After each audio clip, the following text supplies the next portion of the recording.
여러분들 새로운 사람 만나 자기소개할 시간들이 있으시죠? 저도 새로운 사람들과 만나서 제 소개를 할 때 좀 내 자신을 근사하고 폼나게 나를 알릴지 아니면은 저를 좀 감추고 평범하게 짧게 인사할 것인지 갈등이 될 때가 참 많습니다. 오늘 강의 주제는 과연 그들이 나를 알아볼까요? 입니다.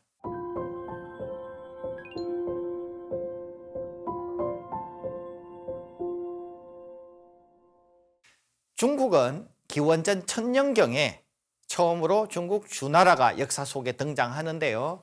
이때 등장 장면이 굉장히 신선합니다. 건국자는 무왕인데요.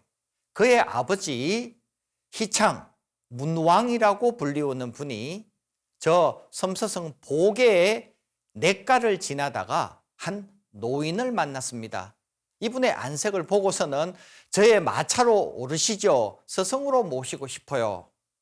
그를 초빙한 후에 집에 와서 희발의 훈육을 맡겼습니다.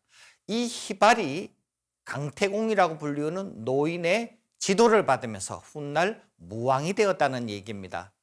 이 강태공은 나이 70이 되어서야 드디어 세상에 빛을 발하게 되었는데요. 그는 훗날 건국에 도움을 준 대가로 중국 산동성의 제나라의 건국자가 된 것입니다. 사람은 이 노인네의 행색을 하고 있더라도 알아보는 사람을 만나면 누구나 한눈에 그가 인재임을 간파할 수 있다는 거죠. 따라서 이 강태공의 일화는 우리가 젊은 나이에 빛을 발할 수도 있지만 대기만성을 할 수도 있다는 건데요. 꼭 젊은 나이에 자신의 능력이 드러나지 않더라도 시간이 흐른 후에 때를 만나면 그가 세상에 그 이름을 떨친다는 일화로 우리가 기억할 만합니다. 다음으로 기원전 200년경에 진시황이 정확히 221년에 중국 중원을 통일했는데요. 그는 50세에 갑자기 죽고 말았습니다. 진시황이 죽자 진성 오광의 난이 일어났고요. 이 기회를 틈타서 남쪽의 유방과 항우가 기의 봉기를 했습니다. 그런데 둘은 대결 끝에 먼저 항우가 그 기세를 잡아서 본인이 서주라고 불리우는 저곳에 초나라를 세우게 되었고요. 저 녹색 한중이라고 불리우는 변경지역 저 막다른 길에 유방을 조그마한 땅의 주인으로 임명을 했습니다. 유방은 저 땅에 들어가면서 참 괴로워했습니다. 그런데 유방은 훗날 내가 힘을 길러서 꼭 저 서주의 항우를 무찌르겠다고 다짐을 하고 참모들과 함께 열심히 훈련을 했는데요. 그러던 어느 날 보름달이 뜨고 적막한 가을날에 하나둘 그 부하들이 산속을 도망가기 시작했습니다. 그런데 유방이 가장 믿어마지 않던 소아마저도 어느 날 저녁에 막사에서 없어진 겁니다. 그래서 유방이 말했습니다. 내가 믿었던 소아마저 도망가더니 나는 어떡하란 말인가. 그런데 몇 시간 뒤에 소아가 다시 유방을 찾아왔습니다. 자네 도망간 거 아니었어? 제가 도망가다니요. 그러면 어쩐 일로 자네 막사에 없었는가? 제가 인재 한 사람이 사라지길래 그를 뒤쫓아가서 데려왔습니다. 그 인재가 누구란 말인가? 네, 바로 이 사람 한신입니다. 한신은 당시에 낭중벼슬, 요즘 말하면 청와대 과장쯤 되는데요. 이 사람을 추천하면서 그럼 이 인재를 어떻게 쓰면 좋을 것인가 물었더니 그에게 대장군, 요즘 직위로 말하면 육군 참모총장을 추천했습니다. 무려 6, 7단계를 승진하는 파격적인 인사였는데요. 유방은 그 건의를 받아들여서 20대 후반에 한신을 대장군에 임명하게 되었던 겁니다. 자, 바로 이 초안지에 나오는 유명한 얘기는 주변 사람들이 몰라보더라도 지도자였던 유방이 몰라봤지만은 소하라는 사람은 한신을 알아봤던 겁니다. 훗날 이 한신은 바로 유방의 대장군이 돼서 혁혁한 공을 세웠음도 말할 필요가 없겠습니다. 기원전 500년경에 유명한 재상이 한 명 나타났는데요. 중국 산동성 제나라의 안형입니다. 자, 이분은 요즘 말로 하면 장관급에 있다가 총리가 되었는데요. 이분은 총리가 된 후에도 그의 마부를 계속 기용했습니다. 그런데 이 마부가 어느 날 집에 퇴근을 해왔는데요. 아내가 말했습니다. 나는 당신과 이혼하고 싶어요. 그래서 이 마부가 깜짝 놀랐습니다. 당신이 왜 친정으로 돌아가겠다고 말하는지 영문을 알고 싶소이다. 이렇게 했더니 그 아내가 말하기를 당신이 너무 잘난 척해서 그렇다는 겁니다. 오늘 저자 시장 거리에 나갔더니 안녕이라는 분은 총리가 되었어도 아무렇지도 않은 듯 점잖은데 당신은 장관의 마부일 때와 다르게 총리의 마부가 되고 나니 얼마나 거들먹거리는지 정말 내가 너무 창피해서 죽는 줄 알았습니다. 아, 내가 그렇게 잘난 척했어요? 네, 당신만 모르지 시장 사람들은 다 당신 보고 수군거립니다. 사람이 잘난 척하는 거 자신은 잘 모를 수 있습니다. 그러나 주변 사람들은 금세 안다는 거죠. 우리가 자신의 능력을 알아보는 사람이 당장 혹은 얼마 후 모두가 아니더라도 몇몇 사람이 있어서 나중에 전파되기 마련인데요. 잘난 척하는 것은 어찌나 사람들이 번개 같은지 다 금세 알아본다는 그런 일화가 되겠습니다.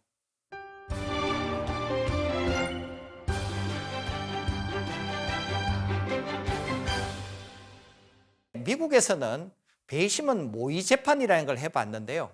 자, 시민들을 배심원으로 모셔다 놓고 판사께서 이 죄를 지은 사람을 불러다가 심판을 했습니다.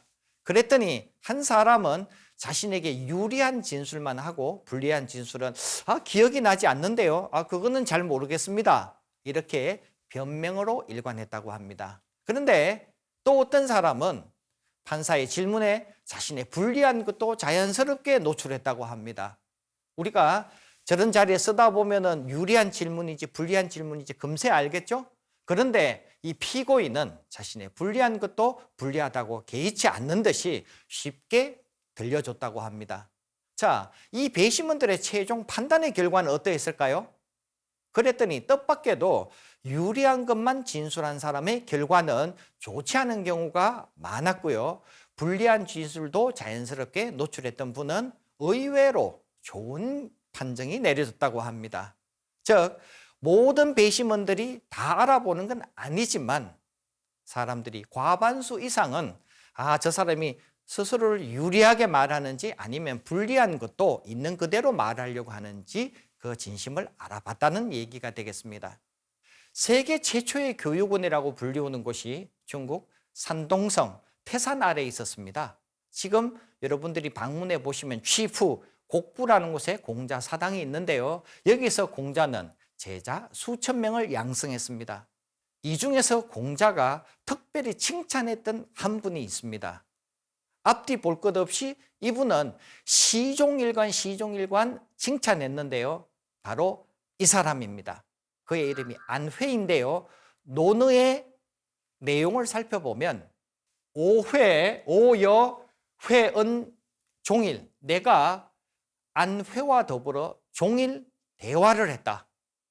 그런데 불위여우, 그는 마치 어리석은 사람이라는 그 선을 넘어서지 않아서 나는 어리석은 사람이라고 판단했다. 그런데 계속 이 얘기하면서 회야 부루, 이 안회라는 사람이 결코 어리석지 않다는 것을 알았다고 합니다. 자, 제가 조금 더 해설을 붙인다면요. 오전에 아내를 만나서 내가 어떤 설명을 했는데 내가 말을 잘못했어요. 그랬는데 아내가 묵묵히 듣고 있었습니다. 오후에 다시 설명하면서 오전에 내가 잘못 말했구나 하고 그것을 바꾸어서 제대로 설명했는데 역시 아내가 표정이 바뀌지 않았습니다. 얘가 뭘 바보야, 오전에도 오후에도 잘 못 알아듣는가 했는데 가만히 보니까 오전에 잘못된 얘기를 했는데도 알고 넘어가더라는 거죠. 오후에 얘기하는 걸 보고서는 내가 오전에 생각한 게 맞았구나, 이렇게 넘어갔다는 겁니다. 공자가 크게 놀랐다고 합니다. 나는 내 제자 중에서 똑똑한 애들이 많아서 그게 눈이 갔는데 아내는 처음 만날 때 티가 나지 않았지만은 시간이 지나고 보니까 참 똑똑한 친구구나. 그런데 시간이 갈수록 아내가 더 똑똑하다는 걸 알게 됩니다. 그래서 공자가 물어봤습니다. 안회야, 넌 평소에 뭘 생각하니? 안회가 대답했습니다. 무벌선 무시로. 여기서 벌이라는 것은 자랑하다는 뜻입니다. 무벌선, 나의 선함을 자랑하지 않고, 시, 베풀다라는 뜻입니다. 무시로, 나의 수고한 노동의 결과물을 드러내지 않으려고 합니다. 즉, 나의 선함을 자랑하지 않고 수고한 것을 드러내지 않을 수 있을까 생각합니다. 라고 안회가 말함으로써 공자가 다시 한번 놀라게 됐습니다. 안회는 시종일관 자신을 드러내지 않는 훌륭한 사람이었습니다. 공자는 그 후에 느낀 바 있어서 논어 하기편에서 유명한 글을 남겼습니다. 불환인 부직이, 해석하면 남이 나를 몰라주는지 걱정하지 말고 환 부지이냐, 내가 남을 몰라주는지 환, 네가 근심해라, 이렇게 얘기했습니다. 사람들은 내가 어디 가서 작게 소개하면, 내가 왜소하게 보이면 나를 무시하지 않을까 걱정들 하시죠? 그런데 공자님의 말씀은 네가 남 몰라주는지 걱정할 일이지, 야, 남들은 알아보는 고수가 있다. 시간이 좀 지나면 안다. 당장 그 사람은 모르더라도 그 옆에 있는 사람이 너를 알아보고서 나중에 그 사람에게, 옆 사람에게 얘기해 줄 거니까 걱정하지 말고 네가 평범한 말을 한다고 평범한 사람인지 무시하지 않는지 네 자신이나 눈을 더 크게 떠라. 이렇게 논어에서 말씀하셨던 겁니다. 여러분, 제가 실제로 경험한 현장 사례를 한번 말씀드려 보겠습니다. 제가 대기업에 임원들을 교육하고 있는데요. 어느 날 제가 잘 아는 지인이 IT 기업에 임원으로 한 분을 초빙하고 싶어 했습니다. 그래서 제가 눈여겨본 한 분에게 여쭤봤습니다. 아니, 대기업의 임원까지 되실 정도면 대단히 뛰어난 실력을 갖고 계시는데요. 왜 사장까지 되지 않으셨고 임원에서 끝나셨습니까? 이분이 대답했습니다. 아, 내가 회사에서 줄을 잘못 서서 내 사수가 부사장에서 끝나버리고 말았습니다. 그래서 나도 회사를 그만두게 되었습니다. 또 한 분에게 물어봤습니다. 이분은 내 능력은 상무 정도입니다. 그런데 제가 대기업에 전무까지 했으면 너무 감사할 따름이죠. 저는 두 분 중에 누구를 추천할까 고민이 됐습니다. 그런데 제가 고전을 공부한 덕에 그래, 겸손한 이분을 한번 추천해보자 해서 상무를 자신의 과분하게 전무까지 되었다는 이분을 추천했습니다. 훗날 얘기를 듣자니 굉장히 이 일을 잘하신다고 합니다. 그 다음에 또 어떤 분이 제게 마침 추천을 원해서 이번에는 다른 분 따로 없어서 회사 줄을 잘못 썼다는 분을 추천해 드렸습니다. 그런데 역시 뒤에 듣자니 얘기가 생각만 같지 않았습니다. 아, 그렇구나. 자신을 드러내지 않는 사람이 어쩌면은 정말 진정한 고수일 수도 있겠다. 우리가 눈에 보이는 것만이 전부가 아니라는 생각을 다시 한번 해보게 되어졌습니다. 제 강의를 들었던 어떤 젊은 분이 제게 전화를 해왔습니다.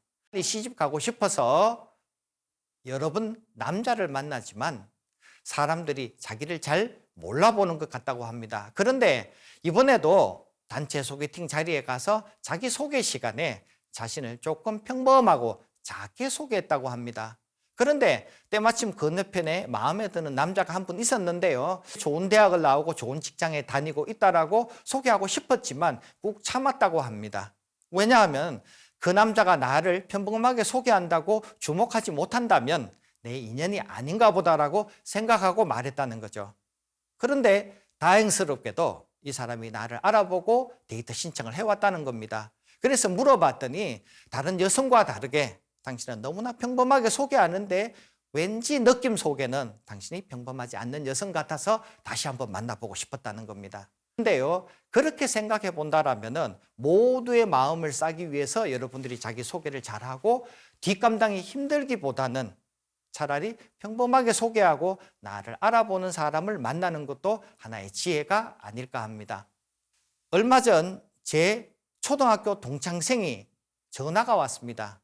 전 시골 출신인데요. 이 친구가 서울 올 일이 있다고 하면서 몇 명이서 함께 돼지갈비에 소주 한잔하고 제게 청했습니다.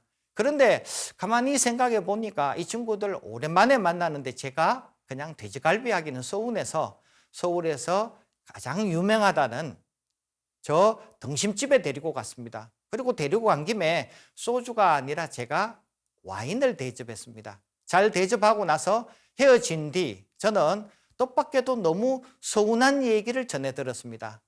다른 친구들이 말하기를 제가 서울에서 대접한 것이 몹시 기분이 상했다고 합니다. 그래서 내가 말했습니다. 나는 이 친구들 반가워서 훨씬 더 고가의 값을 치르면서 맛있는 음식을 대접했는데 왜 그러지? 듣고 보니까 제가 무릎을 탁 치게 됐습니다. 원인덕창, 원망을 받은 원인은 제 덕이 빛났기 때문이라고 합니다. 다시 말하면은 대접받은 그 친구들은 저 친구가 잘난 척한다. 지가 서울 생활한다고 서울의 제일 좋은 집에 대접한다라고 의시되는 것 같다고 느낀 겁니다. 사실 저는 그런 마음이 있지 않았는데요. 판단하는 것은 그 친구들의 몫이죠. 여러분들도 주변 생활을 한번 돌아보신다라면은 쓸데없는 오해가 받을 때가 많으실 겁니다. 따라서 여러분이 평소에 최대한 자신을 작게 보이고 평범하게 보이는 이 지혜를 가지시는 것이 필요한 덕목이 아닐까 합니다. 자, 다음 시간에는 이것이 진정한 겸손일까요? 여러분과 함께 살펴보도록 하겠습니다.